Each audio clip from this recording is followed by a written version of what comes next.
Well, there was an exchange of emails among these scientists in which some of them said it's important that we don't damage international harmony. That was the phrase used by Francis Collins, the head of the NIH, in these emails. And another one says we mustn't damage the reputation of science and of Chinese science in particular. Now, at the same time, another letter was. You mean by pointing out that something unbelievably and god-awfully and unforgivably dangerous had actually happened? That was how we were going to damage the reputation, so to speak, by just admitting that something catastrophic had happened. And so it was reputation management. Yes, but clearly, there is a risk that the world rushes off and comes to the conclusion it came out of a lab and this damages biotechnology, and it's not true. It might have come in a natural way, and then we've done unnecessary damage to science, which is a great pity. And I'm a big fan of biotechnology. I would think that was a problem. So that is one risk. But the other risk is that we are so worried about doing damage to the reputation of science that we overlook the possibility that this thing did start in the laboratory. Now, at the same time, also in February 2020, the closest collaborator of the Wuhan lab in the West, a man named Peter Daszak, who runs an organization called the EcoHealth Alliance, which had funneled millions of dollars from US taxpayers to this research in Wuhan over the years, he was preparing a letter for the Lancet, which he got 27 scientists to sign, saying it couldn't possibly have come from a lab, and we got to shut down that possibility. He didn't reveal his role in orchestrating that. He was just one of the signatures. He didn't note his conflict of interest in that letter, the fact that he was a very close collaborator and friend of the Wuhan lab.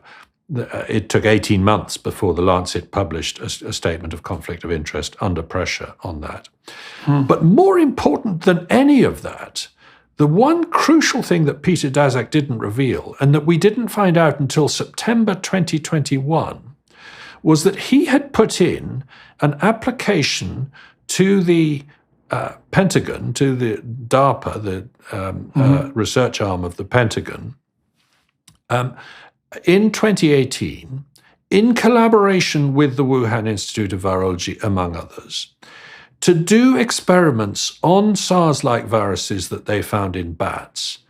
And those experiments were to include, if they found ones that weren't very similar to SARS-1, that were new, were to include putting a furin cleavage site into such a virus. Now, that is a major discovery. And as I say, we found that out from a leaked document. It's called the Project Defuse. It came to light in September 2021 because someone in DARPA, I think, leaked it to people who were investigating this. And Peter Daszak hadn't bothered to tell us that he was the lead investigator on exactly this proposal. Now, for me as a citizen of the planet Earth, that's pretty annoying. As a scientist and a writer about science, it's even more annoying because, we all want to know what happened here. I don't go into this wanting it to be a lab leak. I just want to know the truth.